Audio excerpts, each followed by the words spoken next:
This is a really great day, and it's beautiful. The sun is shining, which is only right for the celebration that we're gathering for today. Look, on behalf of Lieutenant Governor Kim Driscoll and myself, our administration, we are just so psyched to be here. We're so psyched to be here alongside Mayor Michelle Wu, who has been a longtime champion of public transit. We're also joined today by our Secretary of Transportation, Monica Tibbits-Nutt, our TGM, Phil Eng, our Chair, Tom Glynn, and members of the MBTA board, including Tom McGee. We have legislative partners and leaders from communities along this Fairmount line, including Representative Rob Consalvo, Representative Brandy Fluker-Oakley, Senator Liz Miranda, our City Council President, Lucy Louisiane, and it's just great. We thank you for all the advocacy. And speaking of advocacy, we have some amazing transit advocates who are with us and city residents. Our partners at Keolis, we want to thank you for all that you do and the team's work in keeping our trains running. We're here today because we have a goal and a vision, and that is to operate a 100% electric commuter rail system. It's for our climate, for our residents, and for our future. We also believe deeply in the principles of environmental justice and transportation equity. Our vision and our values come together today, and we're proud to say that the Fairmount line from South Station to Dorchester to Mattapan to Hyde Park will be the first commuter rail line in Massachusetts to provide 100% electric train service.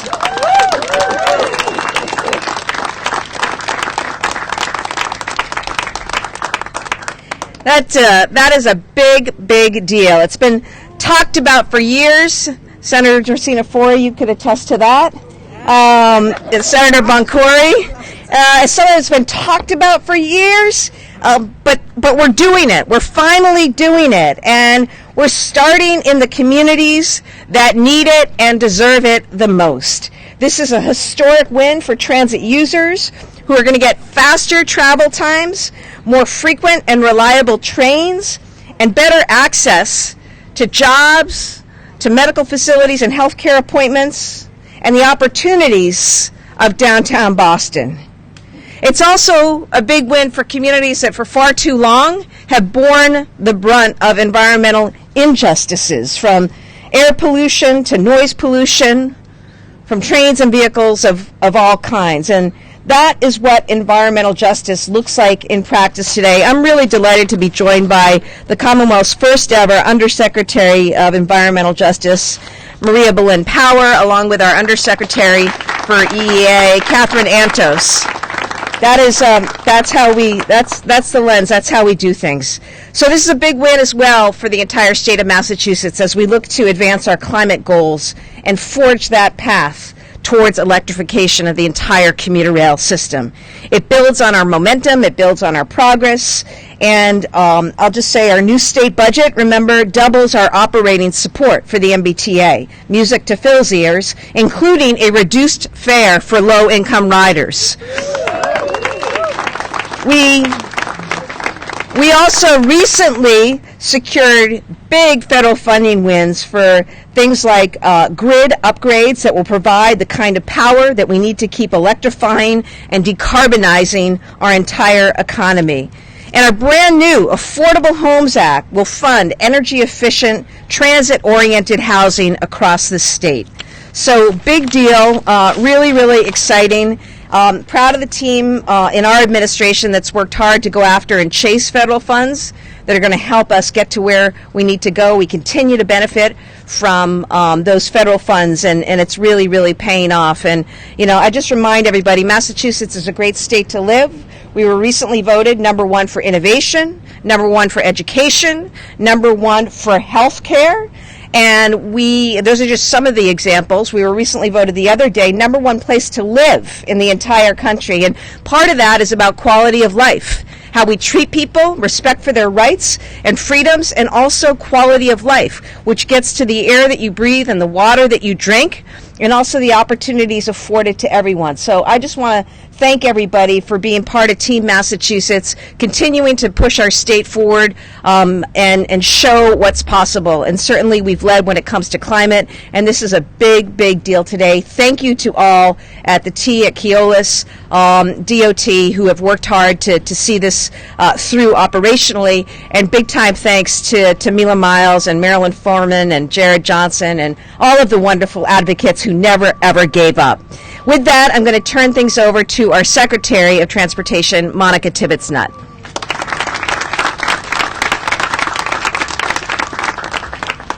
Thank you, Governor Healey, and thank you, Lieutenant Governor Driscoll. As you can tell, this has been a long time coming. And as the governor said, there are many people to thank for being here today. But I think the big thing that this continues to reinforce is that this transportation system will continue to strengthen this economy and provide access to employment and especially access to housing for all of our residents, and continue to make this one of the best places to live in the country. This is an amazing, amazing, amazing event today. And as you can see, many, many people helped to get us here. And I think that really shows the commitment of this community, the commitment of these advocates, and the commitment of our local officials. The fact that we are standing in this community on this line that many have worked so long and so hard to make affordable, and now making it the first of our electrified system. This really does underscore our commitment to climate change, our commitment to environmental justice, and especially when it comes to access to our transit system. The overall health of our communities are paramount to our success. As the governor and lieutenant governor are constantly driving home, housing, education, and transportation are what makes this an amazing place to live. And thank you to General Manager Eng and his team for really getting this across the line. This has been a long time coming. And this team, this administration, are the ones that actually made this possible with the support of all the many people that have been fighting for this for a very, very long time. So I just want to thank everyone for being here today, and really thank this administration and this group of advocates for making not only this community better, but really setting the standard for the rest of the Commonwealth. Thank you.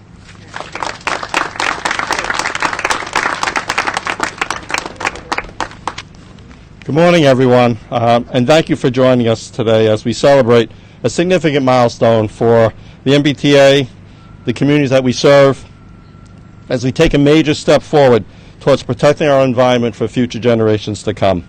I'd like to thank Governor Healey, Lieutenant Governor Driscoll, Secretary Tibbits-Nutt for their leadership, and as the governor said, Team Massachusetts, all of our partners from the entire state delegation, the city council members, Mayor Wu and your administration, the Fairmount line delegation, all the advocacy groups.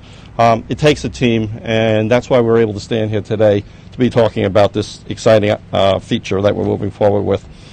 I'd also like to thank the MBTA board, Chair Glynn, board members McGee, Smart, and Skelton Roberts are here today, but the entire board has been instrumental in helping us at the T as we make crucial decisions on how to improve service, how to protect our environment, and deliver the types of services that the public deserves and expects. So we're also here with a common goal, to make transportation even more sustainable. Data does tell us that transportation, including automobile travel, makes up 38% of the total emissions for Massachusetts. That's a top contributor. And while the T is responsible for 1% of that, we want to do better, and we know we can do better. And this transition to battery electric multiple unit trains, 2 cars in a set, will only deepen the climate benefits that we provide to the transit system, the communities that we serve, making our system even more sustainable, more cleaner. And BEMUs will cut fuel use by 1.6 million gallons annually and nearly 18,000 tons of CO2. We want mass transportation options to be reliable, safe. We want it to be the preferred choice. We want people to be able to use this and get out of their vehicles. So, battery electric fleet will accelerate quicker, run quieter, deliver more reliable service, It is a benefit. It's a win-win for everybody. And the trains, when this is all said and done, we are looking at 20-minute frequencies between trains on this corridor. That is a huge win. So while this is a major step, it's just the beginning of the MBTA's environmental justice, sustainability, and greenhouse gas mitigation efforts. Implementation of the BEMUs on the Fairmount line will serve as a model for future electrification efforts across our network, paving the way for more environmentally friendly and efficient transit system. So thank you again to the community that has advocated for this change to happen. Thank you to Mila Bush, Marilyn Foreman, Jared Johnson, Reggie Ramos for being among the many advocates and others who have always championed public transit, including greener public transit like we're proposing here and will deliver on Fairmount Line. And without supporters of this team, we might not be here today. The T is looking forward to co-creating a more environmentally friendly, conscious transit system for the entire Commonwealth, and we can't wait to deliver this and set the example for the other corridors. Thank you very much. I think with that, I'd like to invite Mayor Wu to the podium.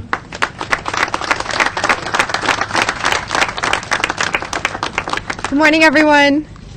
Thank you so much, General Manager Eng, and to the entire Healey Driscoll administration for all of your leadership and partnership. Today's a good day to be here. I am so thrilled to be able to stand alongside this incredible group. You'll see, as mentioned, that it includes the hard-working leaders who are fighting every day to catch up on the work that has been left after decades of deferred investment and so much to do. This administration is making strides unlike we've ever seen before to make sure that Massachusetts and Boston has the system that we deserve, and we're so thankful for their efforts.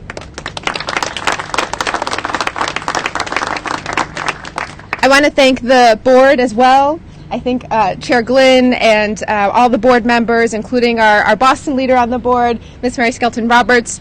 We know it's not glamorous work, but you are nose to the grind every single day, and we are starting to feel the results of that progress. Thank you so much. And to my elected colleagues in elected office, who I'm always honored to stand alongside, Senator Miranda and Reps Consalvo and birthday Rep Fluker Oakley today, happy birthday, as well as Council President Lee Zhen and City Councilor Enrique Pepin. Thank you for all that you do. We know transportation is always interwoven with all of the advocacy that we see. And most of all, it says something when we have an advocacy community gathered here who represent not just those who are fighting primarily for transportation, access, and transit justice, not just the environmental and climate advocates, but not just our small business advocates, I see Sue here as well, but our neighbors, our community leaders, those who represent the residents who built up these neighborhoods and who have been fighting for generations to make sure that the service improvements, the benefits, will go to those who can then be able to stay, be able to afford Massachusetts and Boston, and be able to continue contributing to our communities here. We know that in Boston, to make our city a home for everyone, that means taking the big steps that are going to ensure everyone's safety and stability in a time of great disruption around climate change and the economy and all else that our families are juggling. But it's also about recognizing all the ways that these issues are connected. And so when we take an action like this, to be able to electrify, for the first time ever, one of the last remaining diesel commuter rail lines in the country, it's not just about saying the words to be a green community. This is about tangible benefits that our residents who live here, that workers who are getting to their jobs, that visitors and tourists and everyone we welcome in our community will be able to feel every single day. It's connected critically to everything else that we're doing around the city and along these MBTA lines as well. The community and cultural spaces, from the Muni and the Strand Theater to our public libraries, green spaces like the Neponset River and Hunt Almont Park, business districts in Cleary and Logan Squares, along Blue Hill Ave and South Bay. By last summer, the Fairmount line had recovered 130% of its pre-COVID ridership. That's right.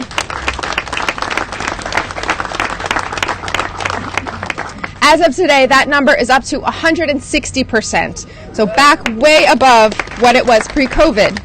This line is a lifeline for so many of our residents and workers. And what we're celebrating here today goes beyond just this urgently needed step to modernize the commuter rail. Cleaner air, quieter trains, more reliable subway-like service. This will transform the opportunities for our residents and all who call Boston home. We are so proud to continue working with the MBTA, the governor, lieutenant governor, and all our partners at the state and city to make this a success. And now I'm honored to pass it over to State Senator Liz Miranda. Good morning on this very hot and nice day here in Mattapan. As you can see, I tried to wear my indigo and my purple for what we call in the neighborhood the purple line. All the years that I've been in the legislature, you know, I've been working on advocacy along with my colleagues in the coalition that stands behind me. And it's been a long time coming, as the Secretary said. And I want to thank Senator Collins, who couldn't be here, but I saw a staffer. Because when I first got in the legislature, he said, you take the Fairmount line. Do you know about the Fairmount line? I said, well, growing up, I'd rather take 2 buses and a train at the speed that the Fairmount line, the purple line, used to take. And now we don't have to wait for 2 buses and a train anymore. We can actually take the commuter rail and the Fairmount line all the way to downtown, not only waiting only 20 minutes, but to make sure that it gets to downtown quicker so we can get to work or get to school.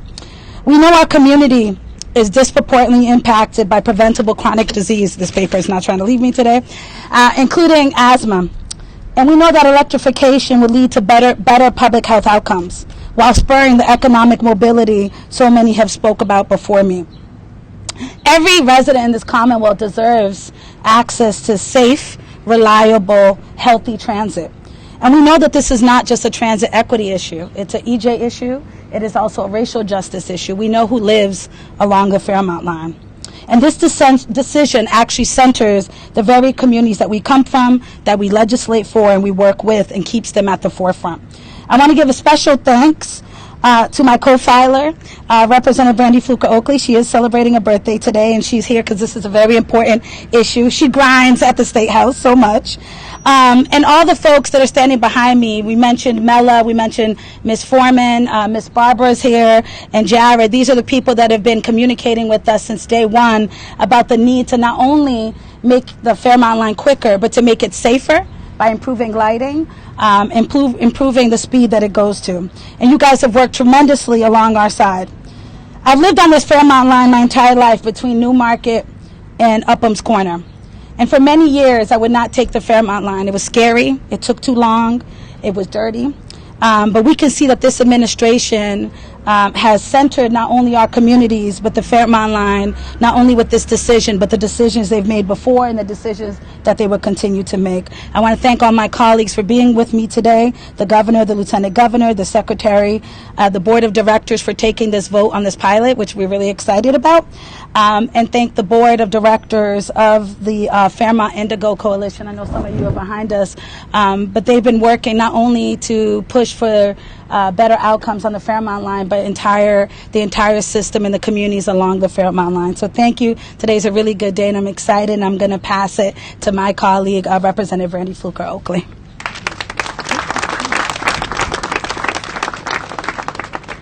Good morning, everyone. I just want to thank several people briefly.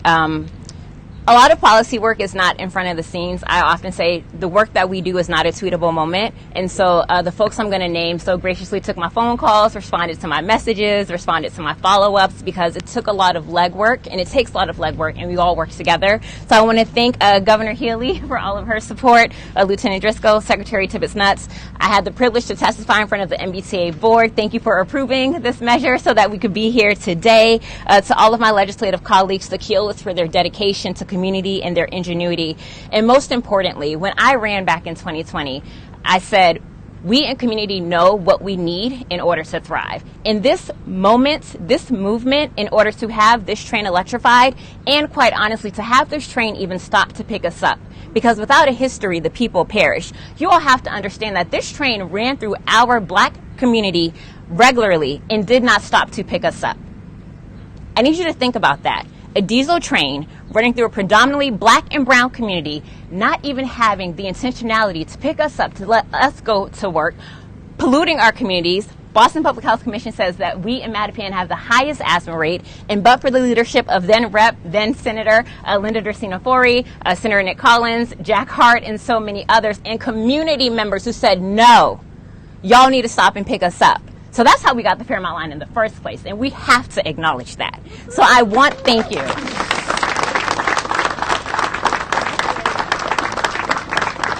And while there are many community leaders who worked on this, I had the privilege of working closely with Marvin Martin, Marilyn Foreman. I don't know if Kendra Beaver is here of the Fairmount Indigo. There you go, Kendra. The quarterly Zoom calls. What are we going to do next? Who do we got to talk to? How are we going to move this forward? Like, it took community. It took all of us coming together. My beloved civic association, as I live right down the street, West Selden, is here. So thank you, Barbara Critchlow, Olivia Pose as well.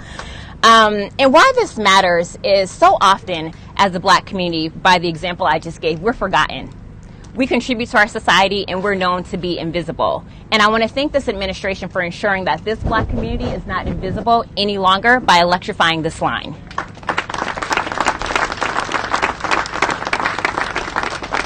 It's no surprise, it's been said before, if we're going to meet our climate goals, we absolutely have to modernize our transportation infrastructure. And I want to thank the MBTA for their commitment to that, and Keolis for being such a wonderful partner in moving this forward.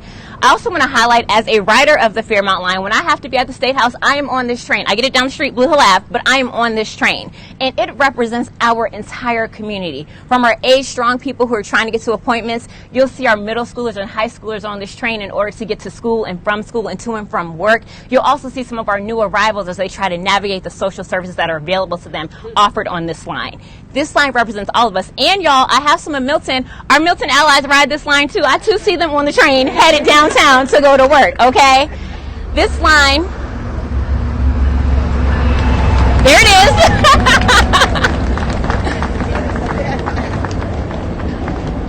This line represents all of us. This line represents all of us. It provides a safe and quick transportation method for our communities, and it is a vital artery that is so necessary.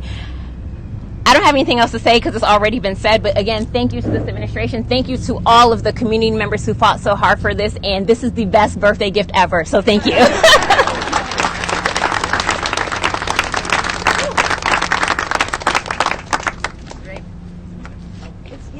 I missed this step. I was so excited. John Colleen, VP of Asset Management, Keolis. Thank you very much.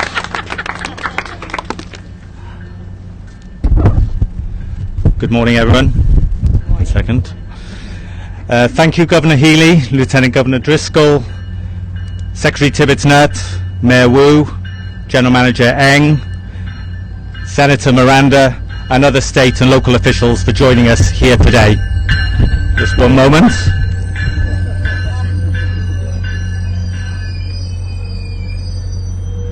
Also, thank you to state, local officials and MBTA board members for coming here today for this special occasion. Keolis is thrilled that the MBTA has placed their trust in us to oversee the delivery of this major project to transform the Fairmount line. Keolis partners with transit agencies all over the world and brings their experience to help them deliver their goals, whether that be electrification, decarbonisation or modernisation. We chose to submit an innovation proposal because we have the skills and we have the knowledge to deliver this project quickly and efficiently.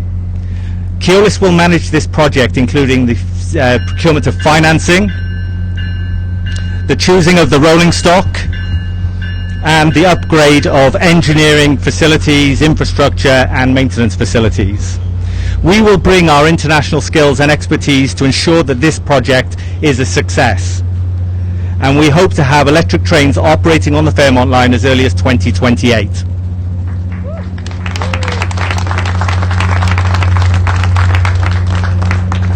Now, the community surrounding the Fairmount line will see less pollution and a much more frequent service as a result of this transformation. It will also allow us to work with the MBTA to chart the future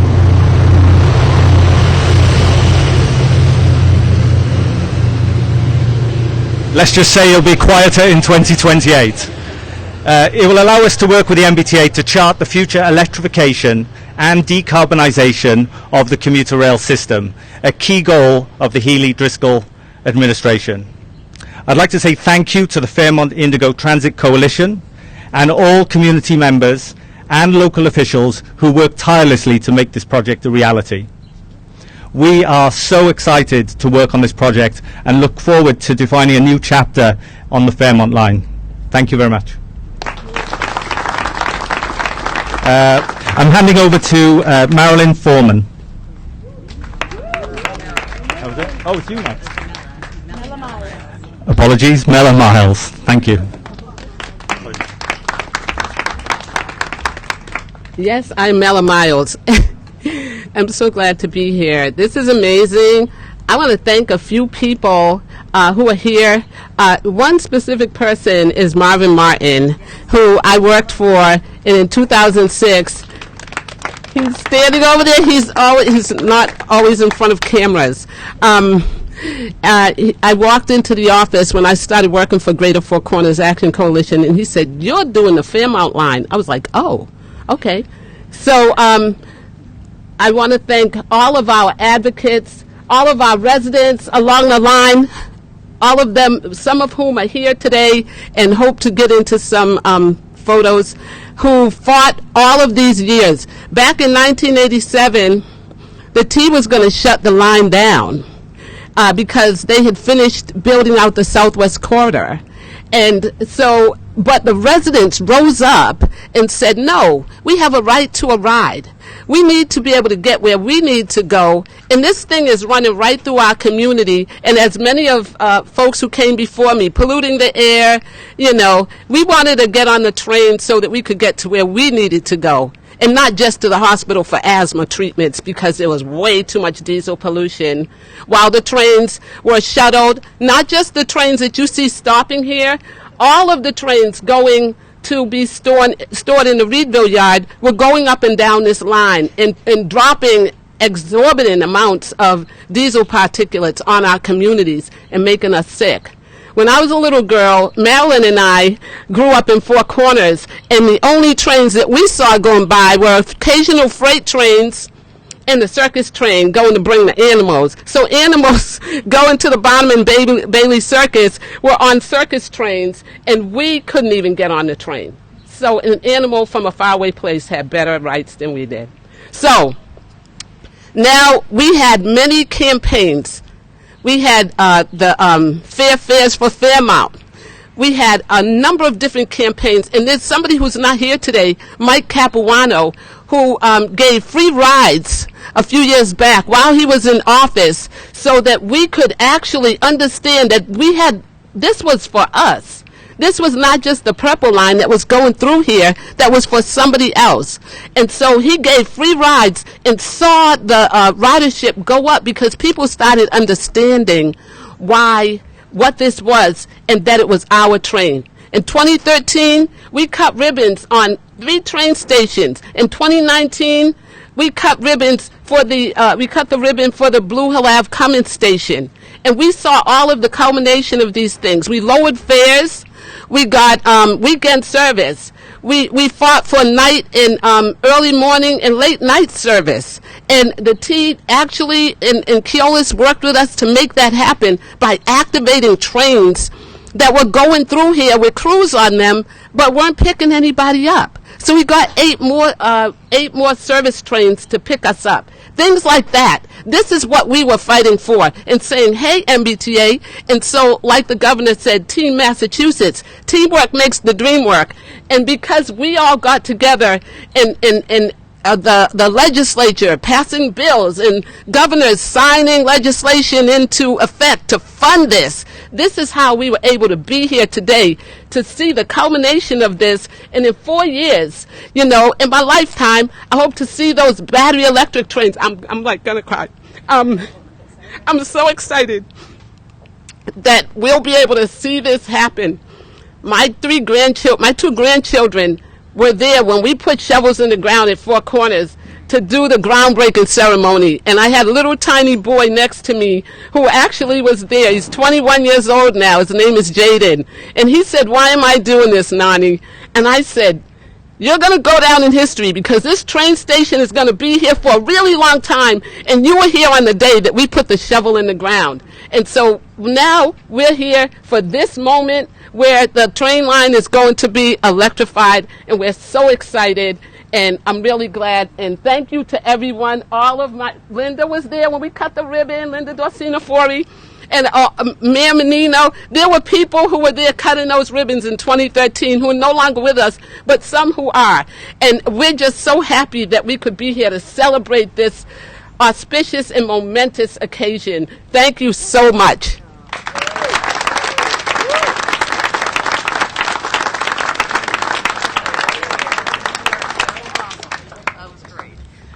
Good morning, winners. Yes, the governor said that Boston is #1 in all of it. We may not be in Paris at the Olympics, but we all get the gold medal. We're the winners, right? Okay. All right. I'm Marilyn Foreman, and I'm one of the co-chairs for the Fairmount Indigo Transit Coalition. And this is a very exciting day, and hopefully we'll see all of these beautiful pictures in our history books when the kids bring them home, the grandkids, and it's like, yep, there I was, and there's our governor, and there's our lieutenant governor, and there's our state reps. It's a wonderful, wonderful day. And so this line being electrified means is more than I can even explain. But I think everybody else did a really good job at doing that, so I probably don't need to. But what I do want to say is I work for the Codman Square Neighborhood Development Corporation. And what we do is we build affordable housing. We build transit-oriented development housing along the line so that residents can have access now that the Fairmount line is there to jobs, to family members, to recreation, and all the different locations along the line, all the different stops. And there's so much wonderful activity happening there. So I just really want to say thank you to all of those who made this possible. Thank you for that bond bill stuff that you did, Governor. It was wonderful. And now we can build more housing. We're doing our part at the NDC by decarbonizing those units. So along with the electrified line, people live healthy lives where they live, the food they eat, the trains they ride, the buses they ride. Boston is the place to be, and we're winners. I don't want to start calling out thank yous because I'm going to mess up and forget people. But yes, Daryl Smith, I didn't hear anybody mention Daryl, but Daryl Smith has been like one of those forerunners, right? He's been there leading us all the way. And our senator has been there all the time, doing all of the work. Russell Holmes, I don't see him here, and I said I wasn't going to call out names because I was going to mess up. But anyway, yeah, we're doing such a great job as partners in this work to make where we live, where we work, where we play, where we worship, a desirable place for everyone, for our children, our grandchildren, and all those who will come after. So thank everybody for their part in doing what you do every day to bring this to reality, to fruition, and I just can't wait till it's done. But we still have so much more to do, and maybe, just maybe, because we work with some amazing people, it'll happen before 2028. Thank you so much, and now I will hand it over to Jared.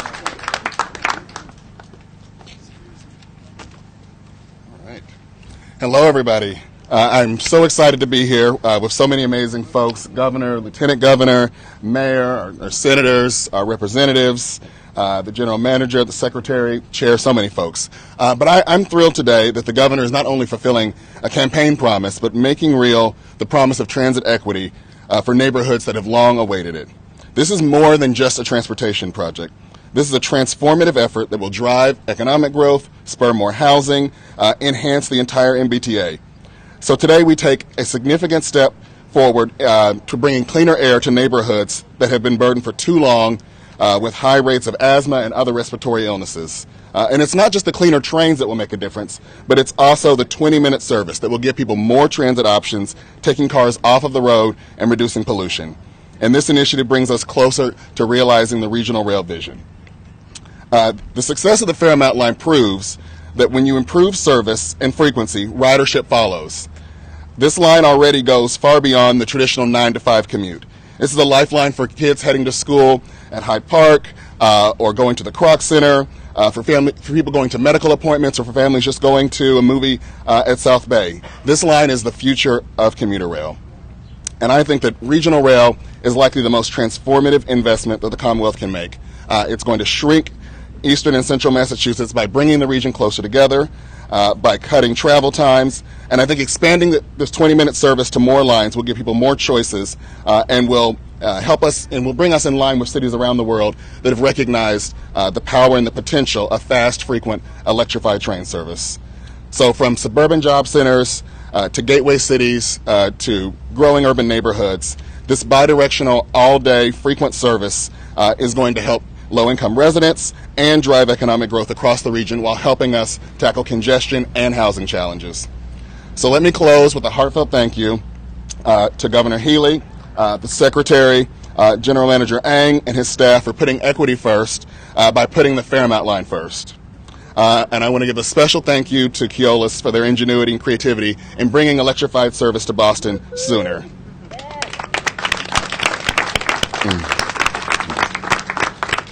On behalf of Transit Matters, Fairmount Indigo Transit Coalition, we really appreciate this partnership. And so I can't wait to see the first electrified train roll through here.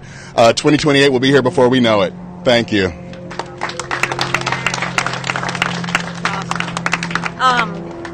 Thank you so much, Jared. I also want to acknowledge Representative Worrell is with us this morning. And again, many thanks to our legislative colleagues for their leadership and for the investments that they made through various pieces of legislation. The last couple of budgets we've done, the bonding bills, we really, really appreciate it. And particular thanks, I know we all join in thanking our advocates, and to listen to Mela and Marilyn and Jared, but Mela and Marilyn, the way you just articulated what this experience has been and this journey, and what we're able to collectively announce today is really, really special. So we are committed. I speak on behalf of Secretary Tibbits-Nutt, GM Eng, the LG, and our administration. We're going to do everything we can, pedal to the metal on all of this. You know, our job is to deliver things on time, under budget where we can. We've been doing that, clearing up slow zones, knocking those down, and this is a commitment we made, and we're going to see that through, and we'd love to beat 2028. So we're going to work with our Keolis partners in all of that. With that, we're going to turn it over. Any questions on topic?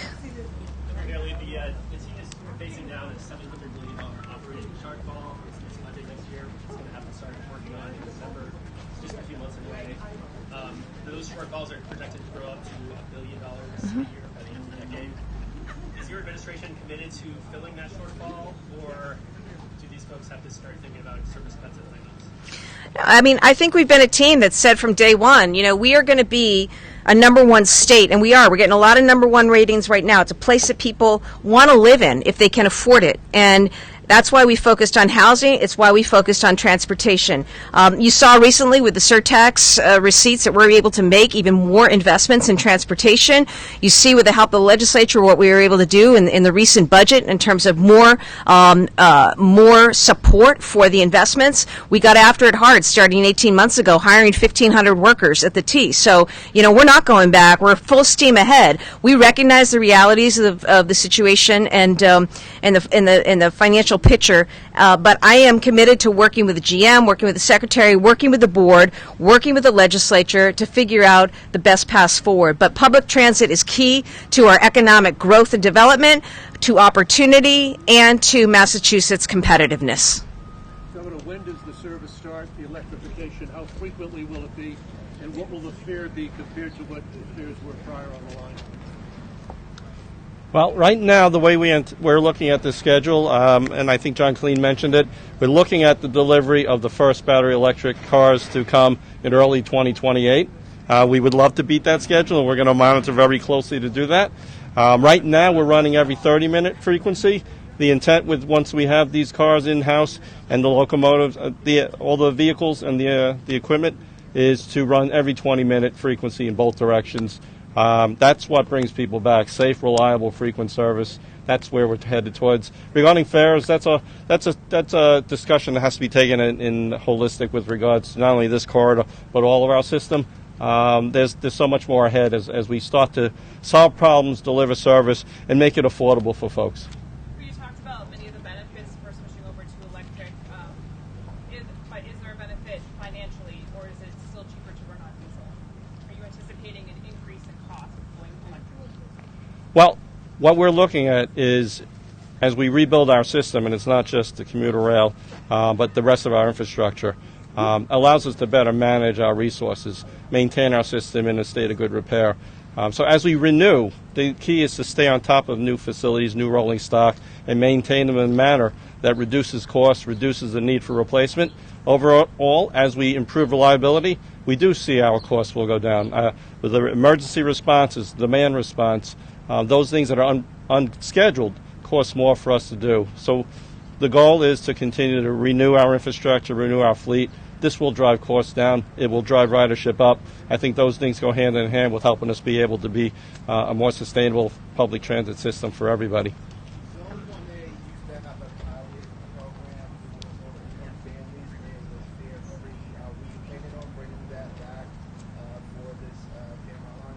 Well, right now we're excited about, and thank you to the administration, the legislature, funding for income eligible fares. That is half price fare that we will be, that the board approved, that we're ready to launch as early as next week in terms of some applications, and then very shortly in-person applications. That is across all modes of travel, which is really a big win for those folks that need it, making our system more affordable in addition to be safe and reliable. They go hand in hand with supporting people that need to get to different places, whether it's for fun, whether it's for work, whether it's for medical appointments.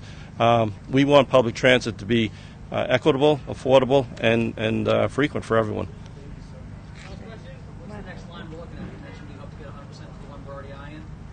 Well, the key about battery electric, or even electric, as we go into this, is we can take these units when we receive them and start trying them on other corridors. There's already areas on our Providence line that have electrification.